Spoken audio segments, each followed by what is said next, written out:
Padre, damos gracias por tu amor que fue derramado de una manera gloriosa a través de la vida de tu Hijo. Y es en Cristo que se nos han abierto nuestros ojos. Ahora podemos ver, y no solamente ver, sino que ahora estamos vivos en Él. Antes estábamos muertos en nuestros delitos y pecados y ahora en Cristo disfrutamos de vida eterna. Podemos ver, ahora estamos en relación contigo. Y es el motivo por el cual estamos aquí, porque queremos crecer en esa relación que tenemos contigo. Por ende te pido que nos hables en esta tarde, que tu palabra sea clara, que nos exhorte y que seamos recordados del inmenso amor que tú tienes por nosotros, de tu perfecta voluntad para cada vida que está aquí presente y aquella que está viendo en casa y que va a ver a través de estos mensajes. Señor, bendice tu palabra, te lo pido en el nombre de Jesús. Amén. Rápidamente, repasando lo que vimos el domingo pasado, vimos de que Pablo fue quien escribió esta carta a los colosenses. Pablo, un hombre en Cristo, escribe esta carta a santos, a fieles, como tú y como yo, recordándoles de que en Cristo están completos, ¿no? Así como Pablo fue escogido para ser un apóstol, un embajador del Señor, Dios te ha escogido a ti para que tú lleves a cabo esa obra el día de hoy, en el año 2020, allí en tu trabajo, en tu hogar, en tu familia. Tú existes con un propósito de glorificar a Dios, de darle a conocer, tal como el apóstol Pablo. Y obviamente también vimos de que el pastor de esta iglesia, se va a mencionar en esta tarde, Epafras, él había ido a Roma donde estaba Pablo encarcelado. Entonces, mientras recorremos a través de esta carta, entiende de que todo lo que Pablo está escribiendo, lo escribe estando encarcelado. Yo no sé si tú has estado encarcelado, pero me imagino que no es nada agradable. Aunque estaba custodiado así, por decirlo, en un hogar, en una casa, tenía libertad, podía recibir visitantes, mas sin embargo estaba encarcelado. Entonces es de este lugar encarcelado que él escribe esta gloriosa carta para ti y para mí. Y vimos de que Pablo tenía un hijo espiritual, ¿no? Timoteo. Timoteo, creo yo, estuvo presente cuando Pablo fue apedreado ahí en Listra y fue impactado por este hombre que al ser apedreado rápidamente, ¿qué pasó? Lo arrastran fuera de la ciudad pensando que está muerto y se levanta después de ser rodeado por los discípulos y vuelve a entrar a la misma ciudad. Y Timoteo ve esto, ¿no? Y se le pega a Pablo. Y vemos esta relación entre Pablo, Timoteo, una relación creciente que se desarrolla al punto donde, repito, Pablo veía a Timoteo como su hijo espiritual. Entonces es bien importante para nosotros estar conectados con una persona a quien podamos rendir cuentas, que nos pueda ayudar en nuestro crecimiento espiritual, que nos ayude a madurar. Y entonces el pastor Epafras llega allí donde está Pablo encarcelado. ¿Por qué? Porque hay un problema en esta iglesia de Colosas. Han entrado falsas enseñanzas, pre-gnosticismo, pero más que nada era una ensalada de diferentes enseñanzas, en particular lo que enseñaban los religiosos, ¿no? Esos judaizantes que tenías que hacer. Y en esta tarde nos vamos a dar cuenta de que no se trata de hacer, sino que se trata de lo que ya hizo Cristo por nosotros. Habiendo dicho esto, Colosenses capítulo 1, dice el verso 3. Dice, siempre orando por vosotros, damos gracias a Dios, Padre de nuestro Señor Jesucristo, habiendo oído de vuestra fe en Cristo Jesús y del amor que tenéis a todos los santos, a causa de la esperanza que está guardada en los cielos, de la cual ya habéis oído por la palabra verdadera del Evangelio. Rápidamente, quiero que todos veamos la apreciación del apóstol Pablo, esa apreciación que él tenía por la iglesia de Colosas, y no por el edificio, ¿no? Por las personas que formaban esta iglesia. por los santos, por los fieles. Dice ahí, siempre orando por vosotros. Hermanos, la oración es la soga que suena la campana en el cielo.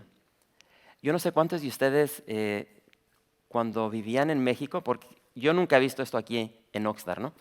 Pero en México tienes estos templos, ¿no? Allí en Yuriria tenemos la parroquia, el templo, y entonces siempre había chavitos que siempre iban a repicar, ¿no? Subían los escalones hasta arriba para repicar la campana.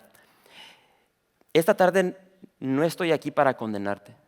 Mis intenciones no son de hacerte sentir mal en lo que concierne la oración. Lo cierto es de que todos los que estamos aquí creo que podemos mejorar nuestra vida de oración. Siempre he dicho de que la vida al día de hoy está llena de distracciones. Entonces, repito, no quiero condenarte. Mi deseo, mi ánimo para cada uno de ustedes es de que ustedes hagan todo lo posible para repicar lo más que puedan, ¿sí? De orar sin cesar. Ese es mi anhelo para cada uno de nosotros, que nuestra vida de oración mejore. Y entonces, muchas veces nos desanimamos porque llegan circunstancias a nuestras vidas y como que no llega la contestación, ¿no? Entonces, yo te animo en esta tarde, no te desanimes en tu oración. No te desesperes. Mientras estás orando, puede que incluso en esta tarde tú estás orando al Señor. Le estás pidiendo, le estás clamando al Señor por algo, pero no ves respuesta. Tal vez ya llevas un día, tal vez una semana, tal vez un mes, tal vez llevas años y el Señor no ha respondido. No te desanimes. Quizás Dios está haciendo algo glorioso. Está haciendo algo glorioso o más glorioso de lo que tú le estás pidiendo. Así como dice Pablo en Efesios, tal vez Él está haciendo algo mucho más abundante de lo que tú le pides o de lo que tú entiendes. Y tenemos un ejemplo bien glorioso de lo que estoy hablando, ¿no? Porque si vamos al Evangelio de San Juan, ahí en el capítulo 11, tienes esta historia de un hombre, ¿no? De un amigo cercano de Jesús. Y allí en el capítulo 11 Jesús pudo sanar a un enfermo, pero en cambio levantó a un muerto.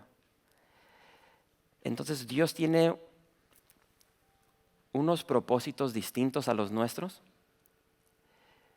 que son mucho mejor de lo que tú y yo nos podemos imaginar. No te rindas en tu oración, mejor dale gracias. En el capítulo 4 Pablo dice lo siguiente, Colosenses 4 verso 2 dice, perseverad en la oración, velando en ella con acción de gracias. Pablo dice, muy importante, siempre orando por vosotros. Mínimo, aparte de Pablo, creo yo, Timoteo, Epafras, tal vez otros, estaban en constante oración por los hermanos, por las hermanas de Colosas. Y en un momento vamos a ver esta oración que Pablo en particular estaba haciendo por esa iglesia. Y es algo glorioso.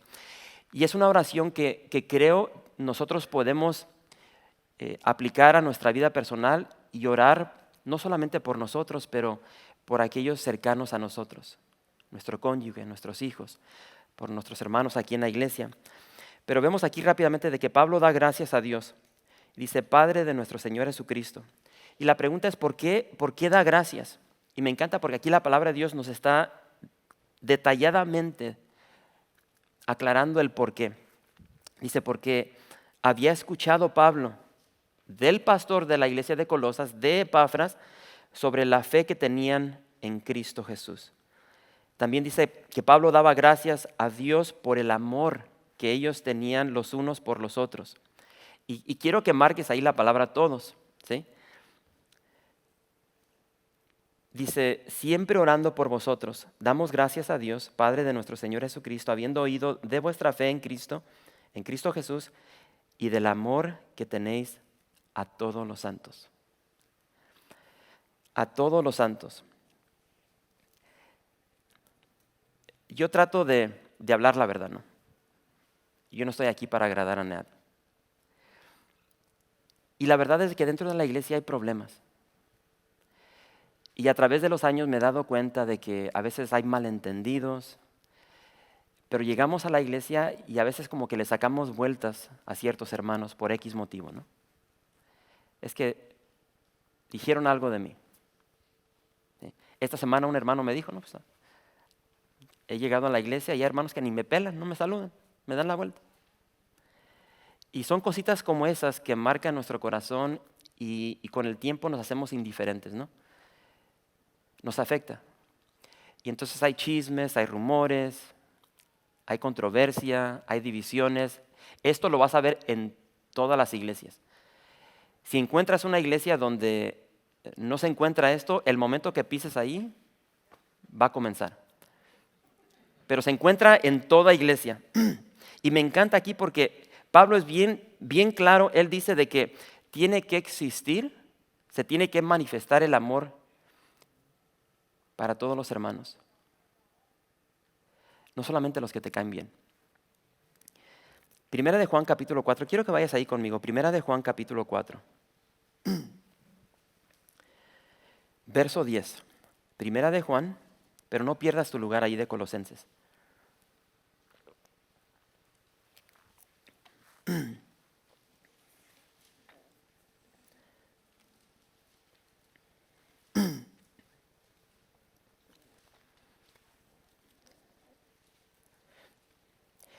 Hoy antes del servicio me habla un hermano en Cristo, ¿no? Él no vive aquí en la ciudad de Oxnard, vive cerca de San Francisco. Y me dice, oye John, ¿qué hago? Y me empieza a contar esto. ¿Qué dice la palabra de Dios? Había un problema con otra persona, ¿no? La palabra de Dios nos marca lo que tenemos que hacer. El problema es de que muchas veces no conocemos lo que dice la palabra, entonces no la podemos aplicar. Y en otras ocasiones sabemos bien lo que dice la palabra de Dios, pero somos desobedientes, somos rebeldes y no la queremos aplicar. Entonces, Primera de Juan capítulo 4, verso 10 dice, en esto consiste el amor. Cualquiera que sea tu definición, si no concuerda con lo que dice la palabra de Dios, pues andas en otras ondas, ¿no? En esto consiste el amor, no en que nosotros hayamos amado a Dios, sino en que Él nos amó a nosotros. ¿Y cómo nos amó? Aquí te lo describe. Y envió a su Hijo en propiciación por nuestros pecados. Pero pastor, ¿qué significa esa palabrota ahí? Propiciación.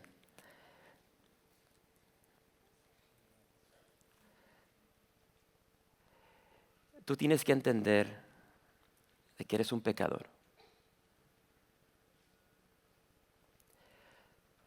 De que dentro de ti hay una tendencia por querer pecar. Entonces Cristo tomó tu lugar. Él fue tu propiciación. Él tomó tus pecados. Él se hizo maldito por ti.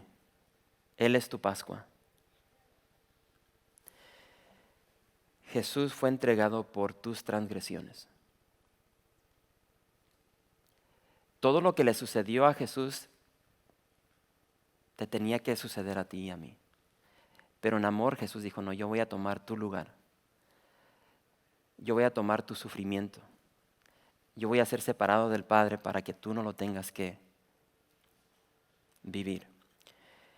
Continúa y dice el verso 11, dice, amados, Capilla Calvario de Oxnard, si Dios nos ha amado así, debemos también nosotros amarnos unos a otros.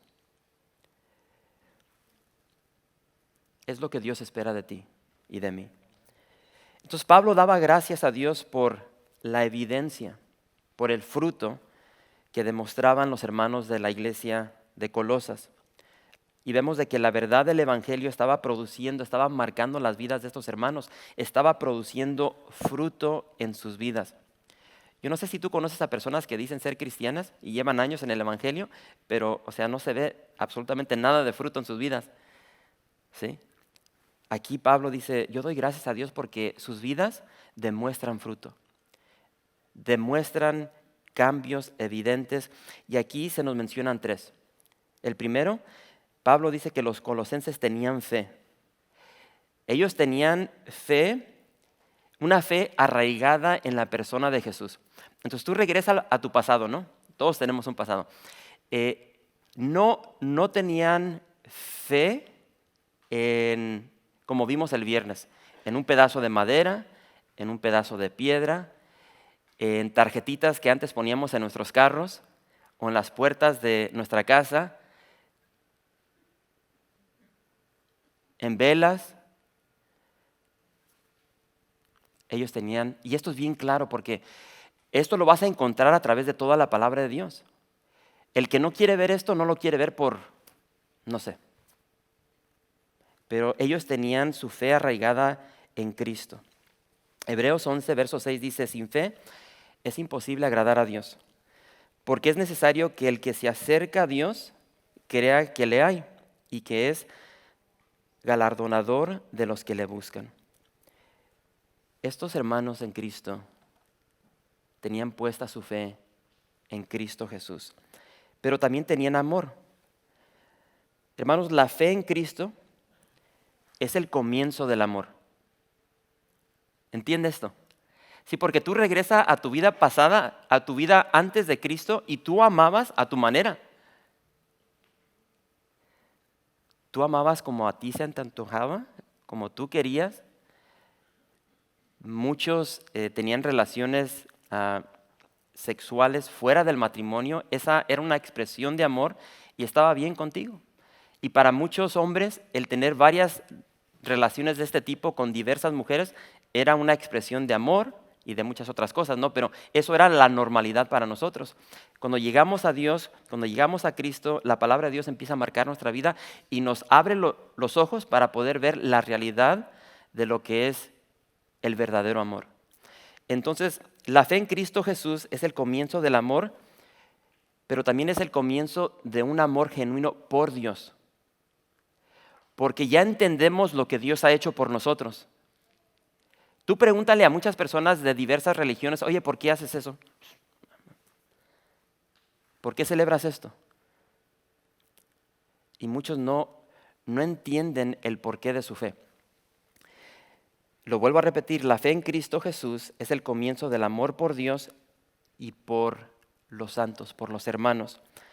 Ve a Romanos 5. Romanos 5, está adelantito, o atrasito, perdón. Romanos 5, verso 5.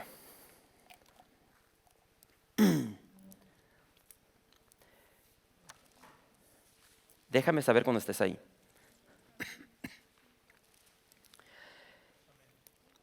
Romanos 5, verso 5 dice de la siguiente manera. Dice, y la esperanza no avergüenza, porque el amor de Dios ha sido derramado en nuestros corazones por el Espíritu Santo que nos fue dado. Si tú estás aquí y dices, pues yo no tengo el amor de Dios. El momento que tú le rendiste tu vida a Cristo, aquí dice que el amor de Dios fue derramado, así, vaciado en tu vida, en tu corazón, a través del Espíritu Santo. Acabamos de ver en 1 de Juan capítulo 4 de que nosotros le amamos a Él porque Él nos amó primero. Ahí mismo, en 1 de Juan, ahí se nos dice de que Dios es amor. Si Dios mora en ti, dentro de ti está una fuente inagotable de amor. Jesús dijo lo siguiente, dice, en esto conocerán todos que sois mis discípulos, si tuvieres amor los unos con los otros. Entonces vemos aquí marcadores, señales de lo que identifica, frutos de lo que identifica un cristiano.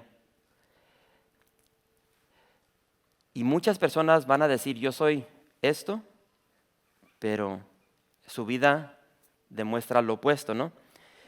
Los colosenses no solamente tenían fe, no solamente tenían amor, tenían esperanza. La fe y el amor brotan de la esperanza, de una esperanza en Cristo. Y lo glorioso de esto es de que Cristo es nuestra esperanza no solamente hoy, sino mañana y en el futuro.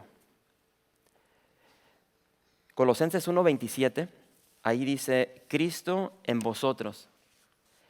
Repito, si tú eres cristiano, Cristo está en ti, el Espíritu Santo está en ti, Dios está en ti. Cristo en vosotros, la esperanza de gloria. Y entonces vemos de que esta presente esperanza, el hecho de que Cristo muera en nosotros, de que Cristo está obrando en nosotros, está produciendo, a través de nuestra relación con Él, Él está produciendo frutos, evidencia de su amor, de su gracia y de mucho más, pero también tenemos una esperanza en el futuro. Porque ahí dice Pablo en el verso 5, esta esperanza dice, está guardada, está reservada, nos está esperando en el cielo. Entonces, el estar en Cristo, tenemos tantas bendiciones el día de hoy, pero también el día de mañana, en el futuro, cuando estemos en gloria con Él, cuando Él regrese por su iglesia. Primera de Pedro capítulo 3, no tienen que ir ahí, dice el verso 3 y el verso 4. Dice, bendito el Dios y Padre de nuestro Señor Jesucristo, que según su grande misericordia nos hizo renacer para una esperanza viva, por la resurrección de Jesucristo de los muertos. Dice, para una herencia, y aquí está hablando de esta herencia que ya vimos, para una herencia incorruptible. Eso significa que no tiene precio. Para una herencia incontaminada, que no tiene mancha, que es pura. Dice, para una herencia inmarcesible, que no puede cambiar, reservada en los cielos para ti y para mí. Entonces, venga lo que venga, es lo que vamos a ver ahorita. Venga lo que venga a nuestra vida, si tú estás en Cristo, estás completo, estás seguro, hoy y mañana. Entonces, lo importante de todo esto es de que la fe descansa en la obra de la cruz. Nuestra fe descansa en lo que Jesús ya hizo en la cruz. El amor de Dios en nosotros actúa en el presente. Lo que Cristo ya hizo en la cruz debe afectar cómo yo te trato el día de hoy. Lo que Cristo hizo en la cruz, haciéndose redentor tuyo, Él fue tu propiciación, Él fue tu rescate, como vamos a ver. Eso debe marcar tu vida al punto donde ahora el amor de Dios fluye a través de ti para que tú demuestres amor con tu prójimo. En el presente, y la esperanza prevé nuestro futuro. O sea, venga lo que venga, yo sé que voy a estar con Cristo. Y los colosenses, ellos podían descansar en esto.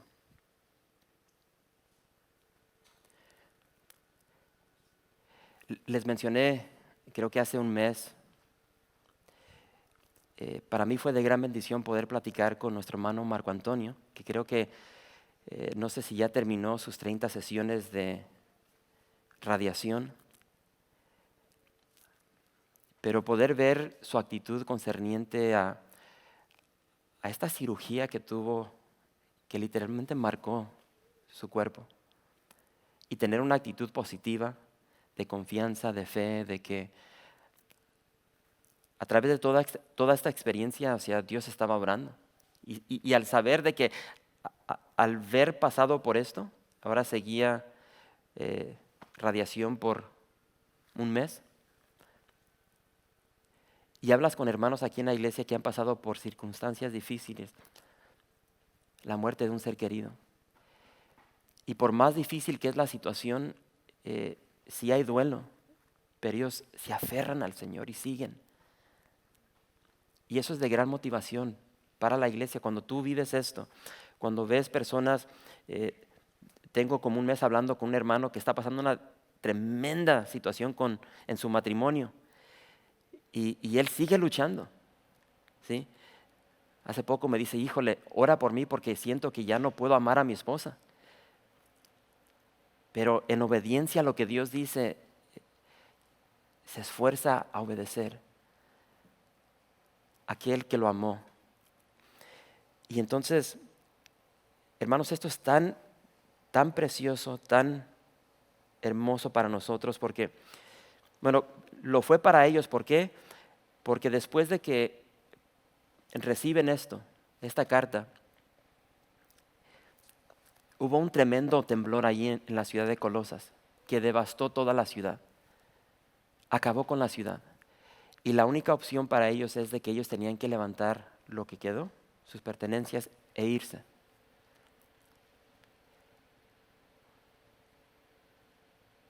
pero ellos estaban completos en Cristo. Entonces era tan glorioso recibir esta porción de parte del apóstol Pablo y ser recordados lo que es Cristo en nosotros.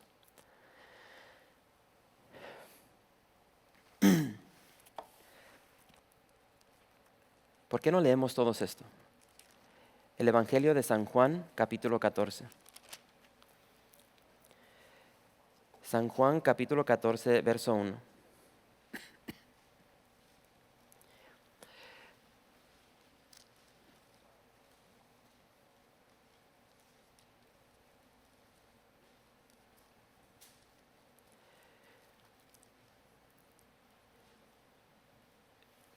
Mi anhelo es de que tú en esta tarde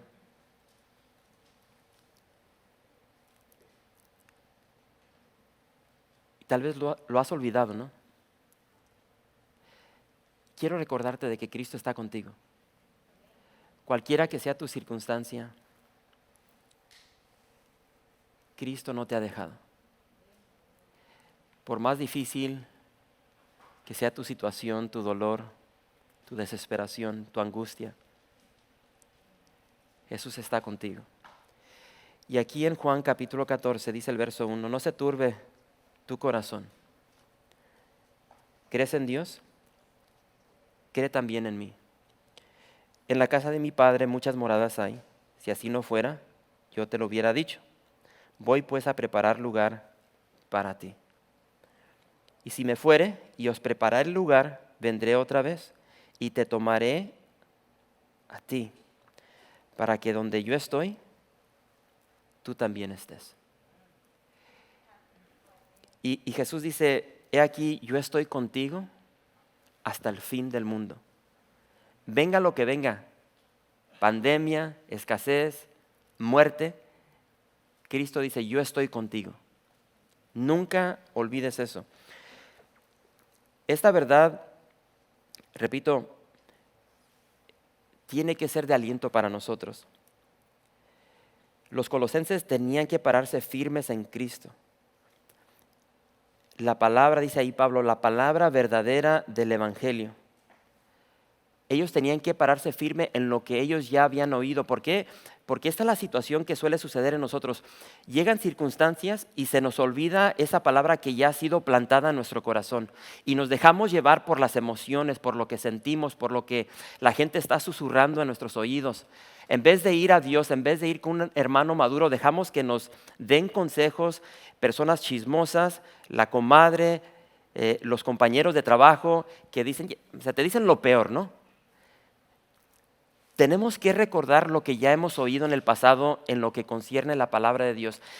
Y lo que suele suceder, lo vuelvo a repetir, es que las circunstancias, las tormentas que llegan a nuestra vida nos quitan nuestra vista de donde debe estar, que es en Cristo, su palabra. Y entonces Pablo les está diciendo esto, ¿por qué? Porque ellos estaban ya escuchando falsa enseñanza que se había infiltrado en la iglesia. Y ellos tenían que recordar esto. Ellos tenían que regresar a la palabra verdadera del Evangelio que ya habían oído y no en esas falsas enseñanzas. ¿Por qué? Porque las falsas enseñanzas los iban a descarriar, los iba a alejar de la fe en Cristo, del amor de Cristo y de la esperanza que tenían en Cristo. Por eso Pablo les escribe esto, ¿sí? Dándoles como un tune-up, ¿no? Un alineamiento para que regresaran al camino correcto. Hebreos 9:28 dice, así también Cristo fue ofrecido una sola vez para llevar los pecados de muchos y aparecerá por segunda vez sin relación con el pecado para salvar a los que le esperan. Y la pregunta clave es si tú le estás esperando. Debemos esperar el pronto retorno de Jesús. Verso 6, regresando a Colosenses, dice, que ha llegado hasta vosotros, así como a todo el mundo, y lleva fruto y crece también en vosotros desde el día que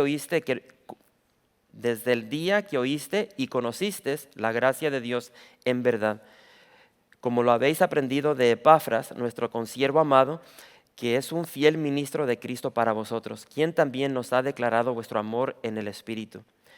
La verdad del Evangelio había llegado a las vidas de los colosenses. Y dice aquí Pablo también a todo el mundo, ¿no? Aquí Pablo está exagerando. O sea, había llegado a esa región de Asia Menor. Entonces, pero lo glorioso de esto, hay personas que a veces como que actuamos como que nosotros somos todo el mundo, ¿no? Como que el mundo gira alrededor de nosotros. Y lo cierto es de que el Evangelio había llegado a sus vidas. Y cuando el Evangelio llega a tu vida, el Evangelio va a afectar no solamente tu vida, pero si eres casado, va a afectar tu matrimonio, va a afectar a tus hijos, va a afectar a esas personas con las quien convives, compañeros de trabajo, amistades, etcétera. Entonces, en un sentido sí había afectado a todo el mundo, ¿no? De los colosenses. Pero por igual, el Evangelio, vemos una vez más, estaba dando fruto en sus vidas. Pero no solamente estaba dando fruto, estaba creciendo. Si Pablo dice a la iglesia de Corintios, dice, de modo que si alguno está en Cristo, nueva criatura es. Las cosas viejas pasaron, he aquí todas son hechas nuevas. Esto es bien importante, ¿por qué? Porque la semilla de la palabra de Dios es viva y es creciente, crece, produce buen fruto. La palabra de Dios produce buen fruto, buenas obras para nuestras vidas. Entonces pregúntate si tu vida está produciendo fruto. Pregúntate si esa semilla está creciendo en ti. ¿Sí? Buenas obras en nuestras vidas, dice Pablo, desde el día que oíste y conociste la gracia de Dios en verdad. Y ahí en el verso 7 se nos menciona al pastor. Se nos menciona por primera vez a Epafras. Y como mencioné la semana pasada, Epafras, Pablo no fue quien fundó esta iglesia, fue este hombre, se cree. Se cree de que este hombre estuvo presente durante el tiempo que Pablo ministró por casi 3 años en Éfeso, y él regresó con el evangelio a la ciudad de Colosa. Y me encanta porque Pablo empieza a mencionar, a elogiar a este hombre y habla de él de una buena manera. Habla de su fidelidad, de que él había sido fiel en ese llamado que Dios le había dado para traer el evangelio a esa ciudad, a sus vidas, que él había sido un portador de la gracia de Dios para todos los de Colosa. Me encanta eso. Repito, fue un fiel ministro que predicó la verdad del evangelio, y eso es bien importante, porque el día de hoy no se está predicando el evangelio en muchas iglesias. Y tú como hijo de Dios, como hija de Dios, tú tienes que predicar la verdad. Tú tienes ese llamado, no solamente los pastores. Y Epafras fue un fiel ministro. Y yo te puedo decir, no hay nada más glorioso de platicar con hermanos y escuchar testimonios de cómo están creciendo en el Señor. Escuchar hermanos que están enamorados de la palabra de Dios. El apóstol del amor, el apóstol Juan dijo lo siguiente: no tengo mayor gozo que este, el oír que mis hijos andan en la verdad. Ahora quiero que veamos la oración del apóstol Pablo, verso 9. Dice, por lo cual también nosotros, desde el día que lo oímos, no cesamos de orar por vosotros y de pedir que seáis llenos del conocimiento de su voluntad en toda sabiduría e inteligencia espiritual, para que andéis como es digno del Señor, agradándole en todo, llevando fruto en toda buena obra y creciendo en el conocimiento de Dios, fortalecidos con todo poder, conforme a la potencia de su gloria, para toda paciencia y longanimidad, con gozo dando gracias al Padre que nos hizo aptos para participar de la herencia de los santos en luz, el cual nos ha librado de la potestad de las tinieblas y trasladado al reino de su Hijo amado, en quien tenemos redención por su sangre, el perdón de pecados. La oración de Pablo era que esa iglesia pequeña, esa iglesia como la nuestra, esos hermanos, esas hermanas fuesen llenos del conocimiento, de la voluntad de Dios en toda sabiduría e inteligencia. Y me encanta porque hay personas que están satisfechos con menos del ser llenos, ¿no? Pablo no dice, mi oración es de que ustedes sean llenos una cuarta parte, o medio tanque, o 3/4. Dicen, no, llenitos, plenos. Yo quiero que ustedes estén plenos, que estén sobreabundando de la voluntad de Dios en lo que concierne su sabiduría e inteligencia espiritual. ¿De qué? Y ve eso. Ya van 2 veces que lo menciono, pero quiero que lo veas. ¿Qué es lo que Pablo oraba para que su iglesia fuese llena? Llena de la voluntad de Dios, con toda sabiduría e inteligencia espiritual. Y quiero que por un momento tú te preguntes lo siguiente. Pregúntate, ¿qué impacto ha tenido la vida y muerte de Cristo en tu vida al día de hoy?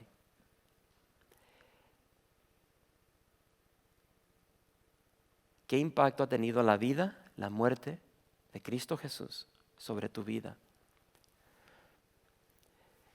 Algo que vimos el domingo pasado concerniente a la voluntad de Dios para la vida de Pablo. Pregúntate, ¿cuál es la voluntad de Dios para tu vida?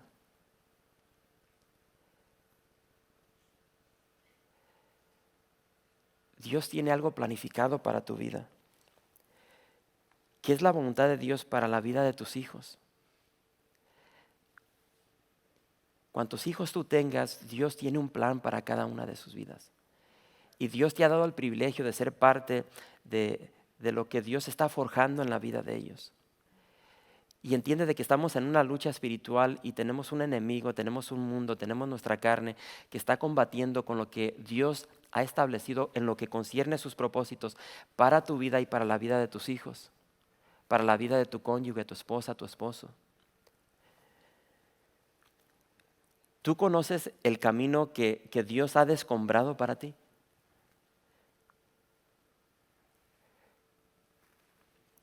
Esas son preguntas que todos nos tenemos que hacer. Porque no estamos aquí en la iglesia solamente para tomar un asiento. Dios está forjando algo glorioso en cada una de nuestras vidas. Y tenemos que saber la voluntad de Dios. Cada una de nuestras vidas forma parte del cuerpo de Cristo. Nadie es mejor. Yo no soy mejor que ninguno de ustedes. Ninguno de ustedes son mejor que yo. Todos somos iguales. El pastor es igual al maestro, a uno de los maestros que está dando clase a los de pre-kinder. El pastor es igual a uno de los que están sirviendo como ujier, a uno de los que están sirviendo en seguridad. Todos somos iguales y todos formamos parte de este cuerpo de Cristo con el mismo propósito de glorificar a Dios y de servir a su iglesia.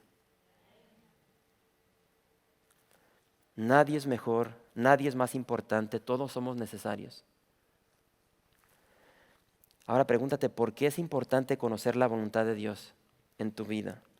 Aquí Pablo dice, para que tú puedas andar, para que tú puedas vivir como es digno del Señor, agradándole en todo. Cuando tú conoces la voluntad de Dios, que es perfecta, entonces tú ya sabes lo que tienes que hacer en esta vida. Tú entiendes tu propósito. Tú entiendes el por qué fuiste creado, ¿sí? Tú entiendes para quién vives y te das cuenta de que no vives para ti. Vives para aquel que te amó y dio su vida por ti.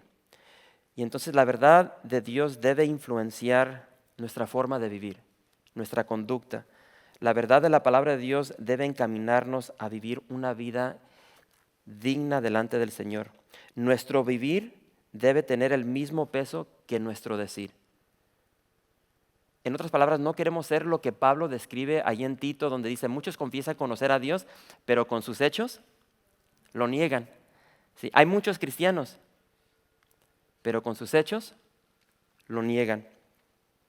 Uno de los objetivos de la vida cristiana es de que tenemos que dar fruto. Tenemos que dar fruto en toda buena obra. Es lo que nos está diciendo aquí Pablo. Dios quiere que seamos hacedores de su palabra, no solamente oidores. Y eso lo vimos en nuestro estudio de Santiago. Dios quiere que siempre estemos creciendo en el conocimiento de Dios. Y es tan importante el estudio de la palabra de Dios. Es tan importante la oración porque es a través del estudio de la palabra de Dios, la oración con nuestro Dios, que ese es el momento donde Dios está obrando en nosotros, nos está transformando más a la imagen de Jesús. Y entre más le conocemos, más fruto vamos a producir, ¿sí? Curioso porque mi esposa hoy estaba partiendo una granada y ahí en la casa tenemos un árbol de granada. Pero estas granadas cuando empiezan a madurar se empiezan a partir, como que truenan. Pues qué onda. Y, y hoy por pura curiosidad me metí a Google, ¿qué onda? ¿Por qué sucede esto, no? Y entonces dice, bueno, miré que había dos motivos. Uno, porque, ¿cómo se dice fungus? ¿Un hongo? Puede ser por hongo. Dice, pero el motivo principal, típicamente este es el motivo, es de que no recibe el árbol un riego consistente. Dice, si quieres que tus granadas no truenen así, tienes que regar tu arbolito constantemente de agua. Porque la tendencia es de que no lo riegas por varios días y luego vas y lo estás ahogando ahí con agua. Dice, no, diario tiene que recibir esa agua. Dije, órale. Y así es la vida cristiana.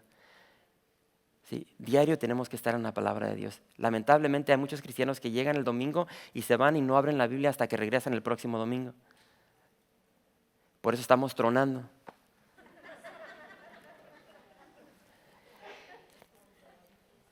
En el verso 11 dice, fortalecidos con todo poder, conforme a la potencia de su gloria, para toda paciencia y longanimidad. Pregúntate por qué necesitamos o por qué queremos ser fortalecidos. ¿Para qué queremos ser fortalecidos? Es la palabra dunamis, poder. ¿Por qué queremos el poder de Dios? ¿Sí? Curioso porque dependiendo de tu trasfondo, ya no quiero hacer. Dependiendo de tu trasfondo, a veces personas quieren poder, dependiendo. Ahí va. Hay iglesias que quieren poder, ¿no? Quieren poder porque quieren tumbar a la gente, ¿sí? Sí, yo soplo y la gente se cae. O me quito el chaleco y empiezo a tumbar. ¿Sí? ¿Sí? O quiero poner mis manos sobre ustedes y órale al piso. Hay gente que quiere ese tipo de poder. Ven el poder de Dios de esa manera, donde yo muevo mi mano y ahora todos van a caer aquí. Pero fíjate lo que dice la palabra de Dios. Fortalecidos con todo poder conforme a la potencia de su gloria, para toda paciencia y longanimidad. ¿Sabes una cosa? Este año ha sido un año bien difícil, bien caótico. Circunstancias difíciles, un año saturado de tragedias, enfermedades, muerte,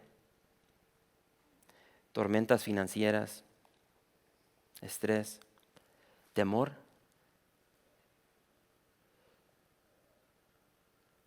Hay personas que no salen de su casa. La semana pasada me estaba compartiendo el pastor Lance de que hay una pareja que no ha salido desde que empezó la pandemia.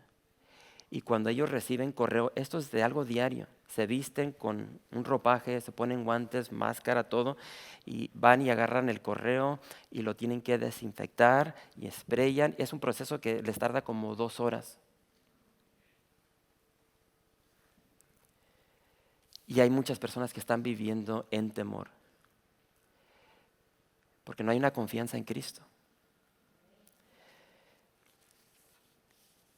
En circunstancias difíciles necesitas la fortaleza, el poder de Dios. ¿Para qué? Para que seas paciente. Para toda paciencia. La palabra paciencia, upomone, esa palabra la vimos cuando estábamos estudiando Santiago. Dios nos da su poder para que en cualquier circunstancia difícil tú puedas perseverar, para que tú puedas resistir. El buen mexicano diría, para que tú puedas aguantar varilla en cualquier tormenta, dificultad que llegue a tu vida. Pero las tormentas no solamente llegan en forma de pandemia, en forma de cosas materiales, pero también llegan en forma de personas. Hay personas bien difíciles, que te hacen la vida imposible. Y para esas personas que te hacen la vida imposible, que Dios permite en su gracia llegar a tu vida, Dios nos da su poder para tener longanimidad. Dios nos da su poder, nos da sus fuerzas para soportar, para aguantar, para ser pacientes con mucha clemencia. Y ante toda tormenta que ha llegado a tu vida y que va a llegar, debemos atravesarla con paciencia, con longanimidad y también dice aquí Pablo, con gozo. La actitud que tenemos que tener, con gozo. Gálatas 5, verso 22, el fruto del Espíritu es amor, gozo, paz, paciencia, benignidad, bondad, fe. Vamos a darle porque ya se nos fue el tiempo, híjole. Dice el verso 12, con gozo dando gracias al Padre que nos hizo aptos para participar en la herencia de los santos en luz, el cual nos ha librado de la potestad de las tinieblas y trasladado al reino de su amado Hijo, en quien tenemos redención por su sangre, el perdón de pecados. Ahora, ¿por qué podemos dar gracias a Dios el Padre en medio de nuestras tormentas? Yo no sé cuántos de ustedes están acostumbrados a dar gracias a Dios por las tormentas que llegan a tu vida, pero es una buena pregunta. ¿Por qué? ¿Por qué podemos dar gracias? Por la esperanza que tenemos en Cristo. Y aquí Pablo nos dice, porque Dios nos hizo aptos. Es decir, Dios nos ha capacitado, nos ha calificado. Pregúntate si tú en un equipo, si tú te escogerías a ti mismo. Conociéndote cómo eres, ¿te escogerías tú para salvación? Conociendo toda la ropa sucia que tienes del pasado. Dios nos ha hecho competentes, nos ha calificado. Y esto, una vez más, un recordatorio de que esto no se trata de ti, se trata de Dios, de lo que ya hizo. ¿Sí? Dios nos ha calificado para que podamos participar de la herencia de los santos en luz. Nuestro nuevo destino en Cristo es uno de luz, ya no de tinieblas. Bien importante. Ya no tenemos que vivir en oscuridad. Como cantamos, ya se nos han abierto los ojos. Y de hecho le voy a pedir al grupo que pase, porque queremos despedirnos con este canto que cantamos al final. Dios en Cristo nos ha librado de la potestad de las tinieblas.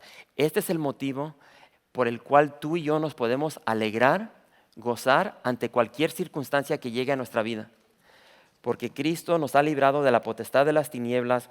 La palabra librado, recuerda esto, especialmente con todo lo que está sucediendo en México, ¿no? Y ya lleva tiempo, pero parece que ahorita está incrementando en México. Dios nos ha librado, eso significa que nos ha rescatado. Dios nos ha rescatado de muerte. Con todos los secuestros, los desaparecidos en México el día de hoy.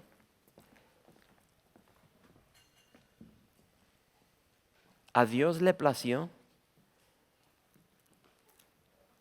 librarte, rescatarte a ti cuando tú estabas secuestrado por tu pecado, tu maldad, por el diablo, por la muerte. Y Dios no solamente te rescató, sino que te dio vida nueva. Te regaló simplemente por gracia vida eterna en Él. Y te trasladó a otro reino. No a un reino de tinieblas, sino a un reino de luz. Al reino de su amado Hijo. Y es lo que nos está describiendo aquí Pablo. En quien tenemos redención por su sangre, el perdón de pecados. Dios ha derramado su gracia sobre tu vida. Te ha dado lo que tú no mereces. Y esa gracia le costó su Hijo. Tú has sido rescatado por la sangre preciosa de Cristo Jesús. Dios te compró con precio de sangre. Cuando tú estabas esclavizado en el mercado de muerte, a Dios le plació llegar y rescatarte y romper las cadenas que te tenían atado a tantos vicios para que en Él pudieses estar libre. Eso debe crear dentro de ti una alabanza, una adoración hacia Dios.